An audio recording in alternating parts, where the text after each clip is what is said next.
Minggu 20 Maret 2022, 4 penghuni rumah yang terdiri dari pasangan suami istri, bayi laki-laki yang berusia 11 bulan, dan seorang perempuan babysitter tewas di kamar mandi.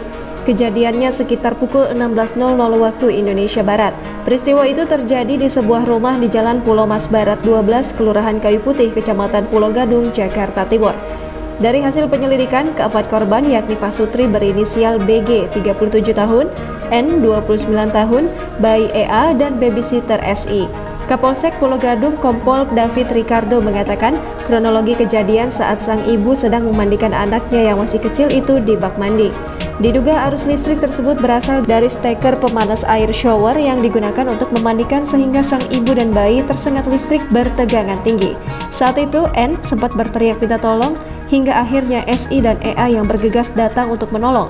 Naas mereka juga tersetrum hingga akhirnya tewas di lokasi kejadian. David menuturkan jasad keempat korban pertama ditemukan oleh asisten rumah tangga yang juga sempat mendengar teriakan N.